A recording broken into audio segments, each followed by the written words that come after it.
ओम शांति। मीठे मीठे रूहानी भाई बहनों, आप सभी का मुरली के मीठे वचन चैनल पर हार्दिक स्वागत है। आशा है आप सभी शिव बाबा की याद में स्वस्थ, प्रसन्न और शक्तिशाली होंगे। कभी कभी जीवन में परिस्थितियां हमें परेशान नहीं करती, बल्कि किसी व्यक्ति, वस्तु या परिस्थिति से हमारा लगाव हमें कमज़ोर बना देता है। आज बाप दादा इसी कमज़ोरी को शक्ति में बदलने का बहुत ही सुंदर मार्ग बता रहे हैं। बाबा कहते हैं, पहले अनासक्त बनो, फिर माया के विघ्नों का सामना शक्ति स्वरूप बनकर करो। विघ्न आए तो घबराना नहीं है, बल्कि अपने शक्ति स्वरूप को स्मृति मिलाकर विघ्न विनाशक बनना है। और मातेश्वरी जी के अनमोल महावाक्यों में आज हमें एक बहुत ही सुंदर संदेश मिलता है। जीवन की सच्ची आश पूर्ण होने का यह सुहावना समय है। परमात्मा स्वयं बाप, टीचर, गुरु के रूप में आकर हमें नई और सुखमय जीवन बनाने की पढ़ाई दे रहे हैं।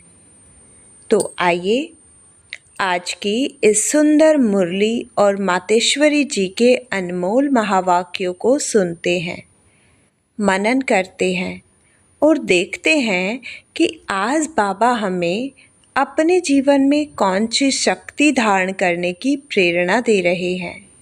तो आइए प्रेम से सुनते हैं 10 अगस्त 2026 की अमृत वाणी। पर उससे पहले सच्चे दिल से बाबा को याद करके कमेंट में ओम शांति जरूर लिखिएगा।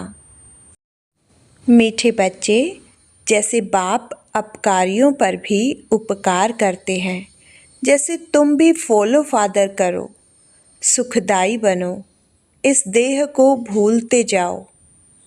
प्रश्न: देही अभिमानी रहने वाले बच्चों की कुछ मुख्य निशानियां क्या होंगी? उत्तर: नंबर 1, उनका आपस में बहुत रूहानी प्रेम होगा। नंबर 2, वे कभी एक दो की खामियों का या कमियों का वर्णन नहीं करेंगे। नंबर 3, वे बहुत सुखदाई होंगे। नंबर 4, उनकी खुशी कभी गायब नहीं होगी, सदा अपार खुशी में रहेंगे।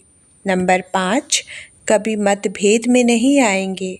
नंबर 6, हम आत्मा भाई हैं, इस स्मृति से गुणग्राही होंगे, उन्हें सबके गुण ही दिखाई देंगे।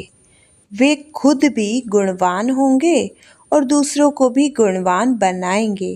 नंबर 7, उन्हें एक बाप के सिवाय और कुछ याद नहीं आएगा।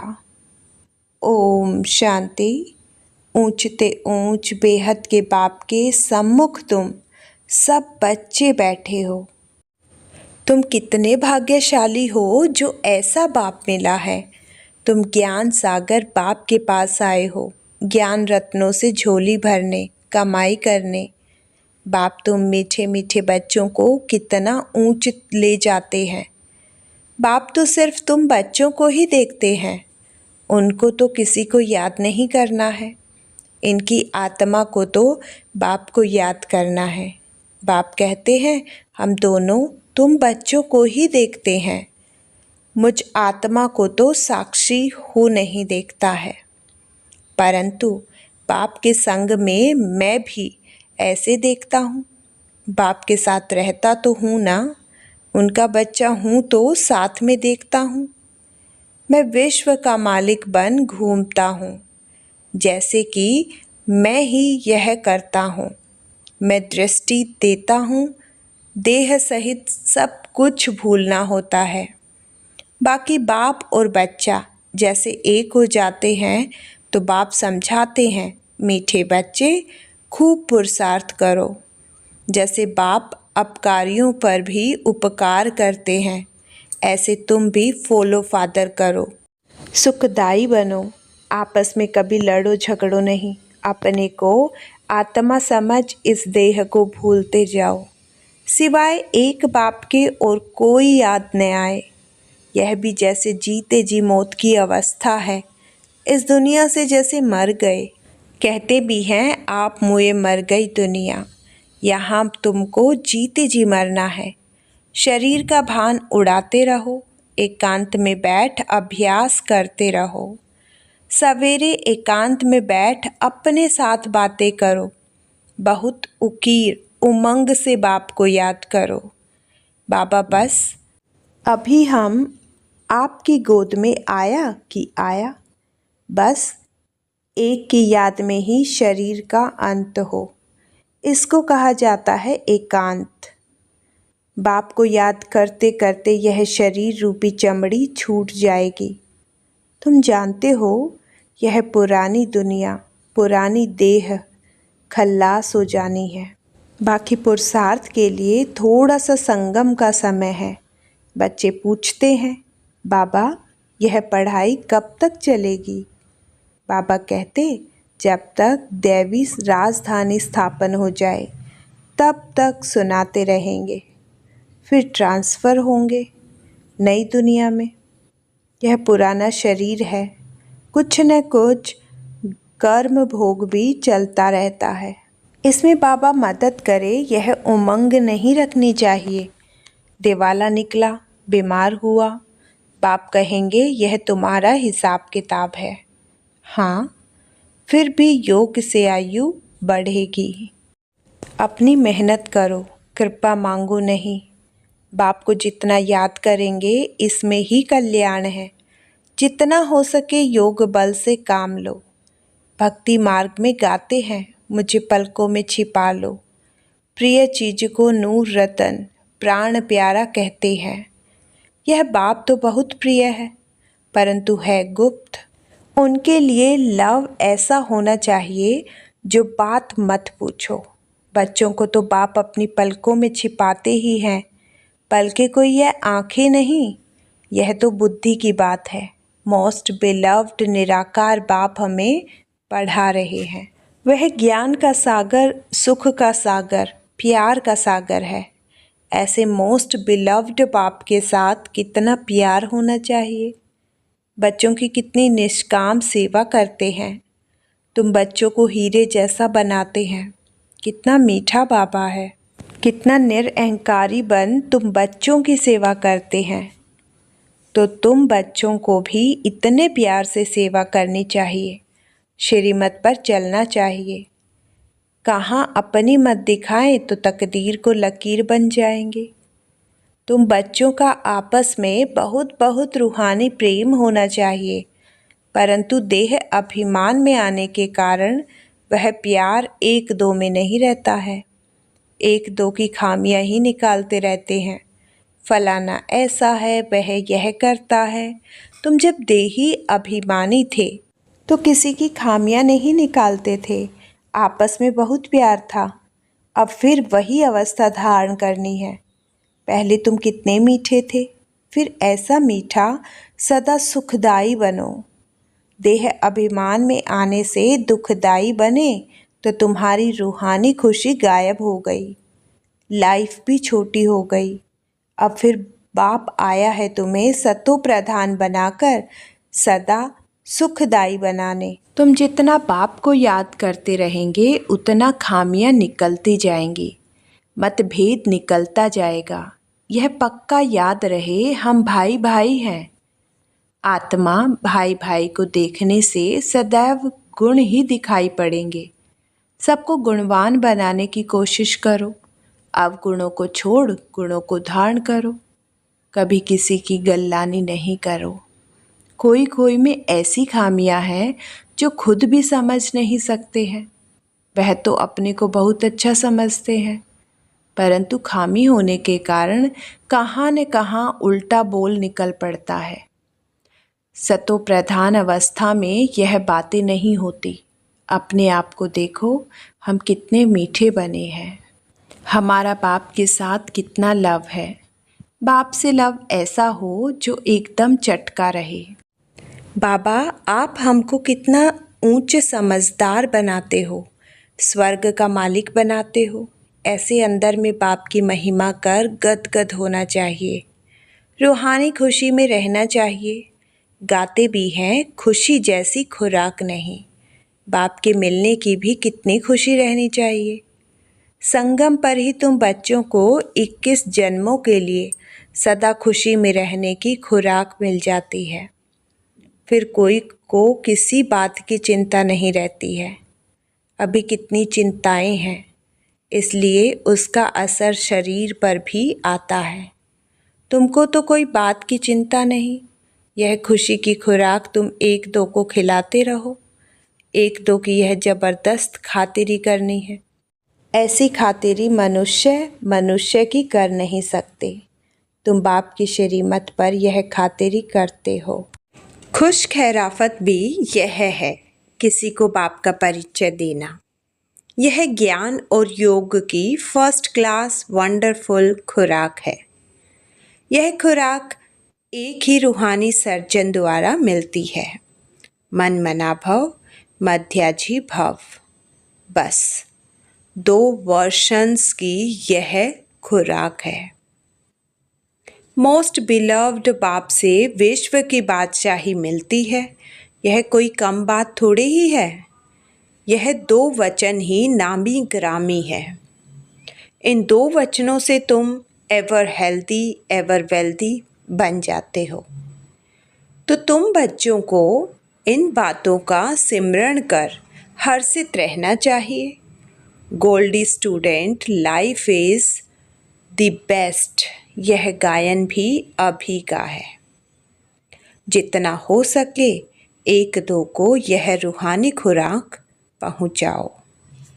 1-2 की उन्नति करो, टाइम वेस्ट न करो।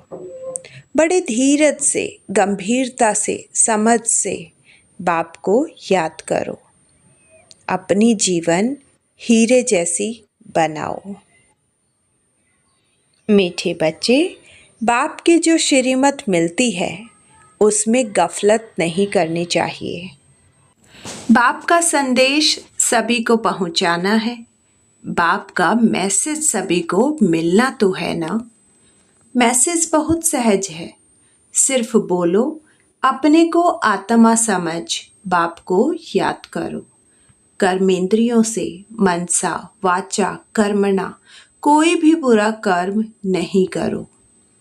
एक दिन तुम्हारे इस साइलेंस बल का आवाज निकलेगा। दिन प्रतिदिन तुम्हारी उन्नति होती जाएगी। तुम्हारा नाम बाला होता जाएगा। सब समझेंगे यह अच्छी संस्था है, अच्छा काम कर रहे हैं। रास्ता भी बहुत सहज बताते हैं। यह ब्राह्मणों का झाड़ बहुत बढ़ता जाएगा, प्रजा बनती रहेगी, सेंटर्स बहुत वृद्धि को पाएंगे। तुम्हारी प्रदर्शनी भी गांव-गांव में होगी।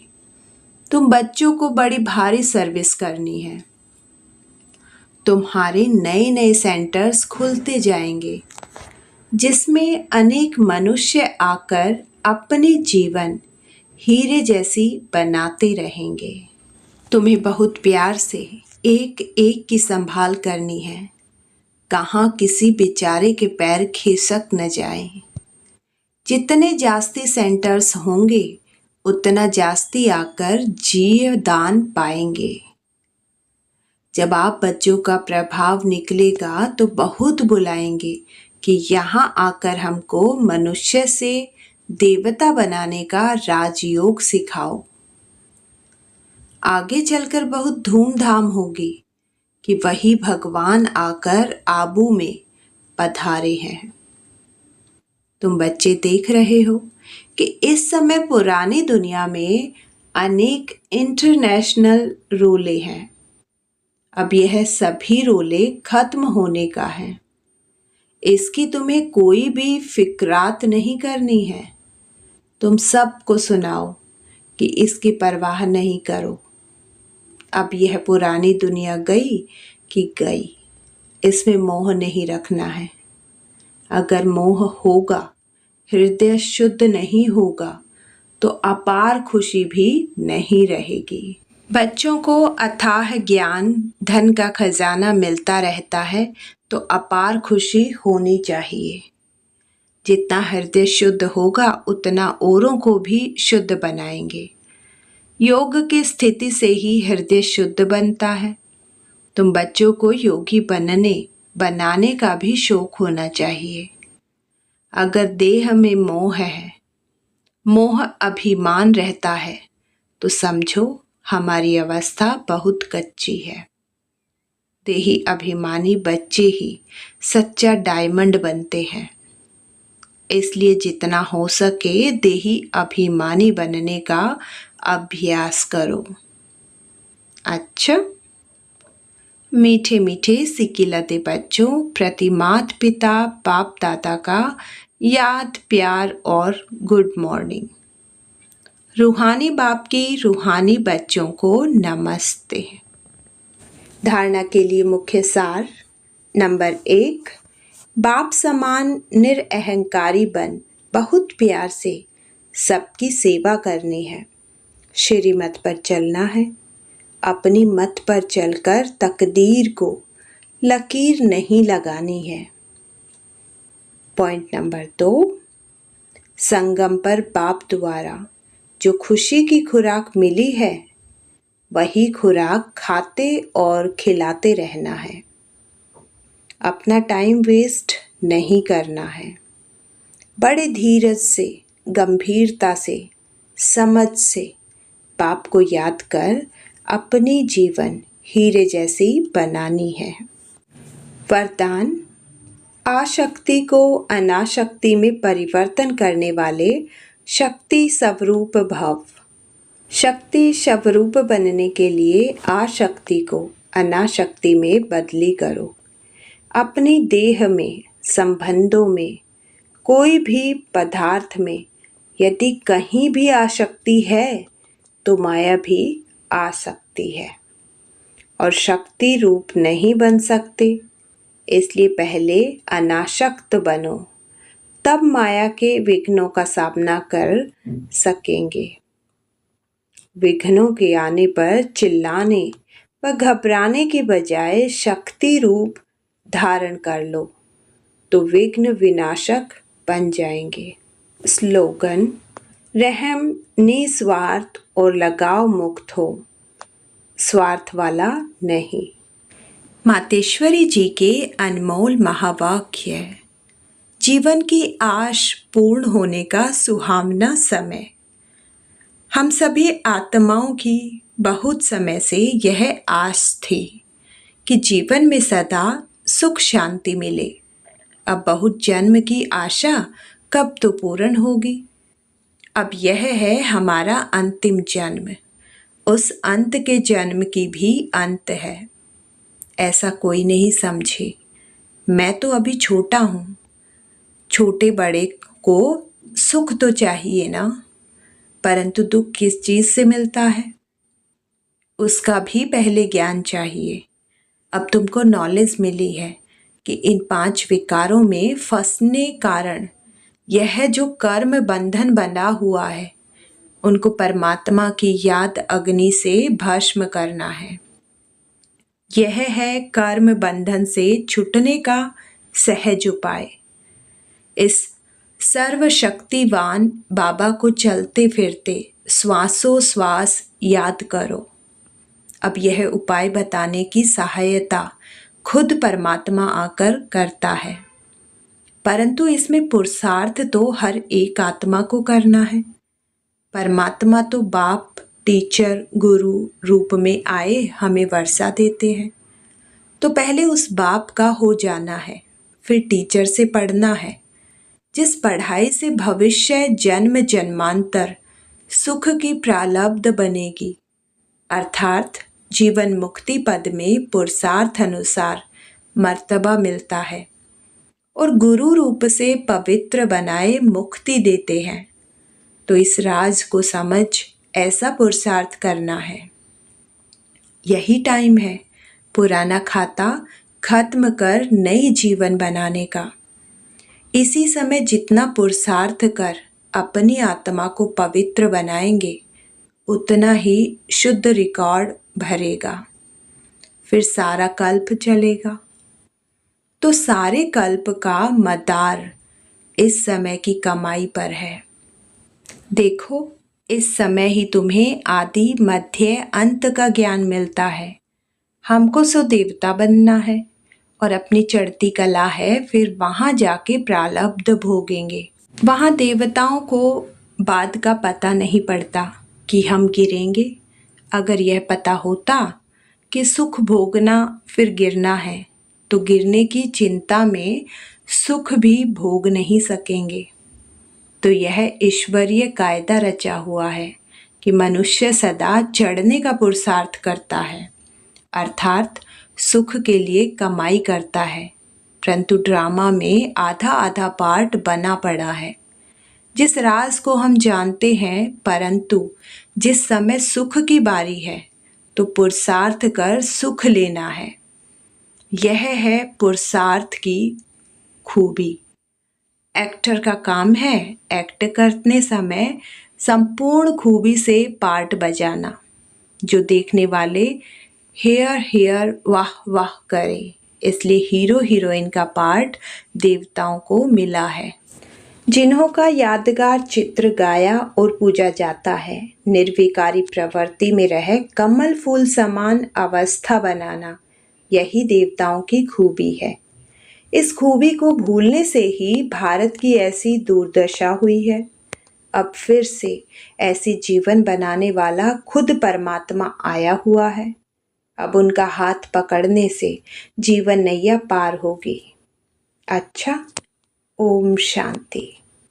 अव्यक्त इशारे, अपवित्रता के बीज को भी समाप्त कर संपूर्ण स्वच्छ पवित्र बनो। मैं संगम युगी ब्राह्मण हूँ। यह व्यर्थ संकल्प, अपवित्रता के संस्कार, शूद्र के संस्कार व स्वरूप है। ऐसा अनुभव हो कि यह अपवित्रता और विस्मृति के संस्कार जो मेरे अर्थात ब्राह्मणपन के नहीं लेकिन शूद्रपन के हैं, उनको मेरा समझते हो तो माया के वश होकर परेशान होते हो। आज की मुरली से यही सीख मिली कि आशक्ति को अनाशक्ति में बदलकर ही हम सच्चे शक्ति स्वरूप बन सकते हैं। आपको आज की मुरली से कौन सी बात सबसे अच्छी लगी, कमेंट में ज़रूर बताइए। अगर बाबा का यह ज्ञान आपको अच्छा लगा हो तो वीडियो को लाइक और शेयर करें और ऐसी ही मुरलियों के लिए चैनल को सब्सक्राइब जरूर करें और बाबा को याद करके सच्चे दिल से ओम शांति जरूर बोलिएगा और कमेंट में लिखिएगा।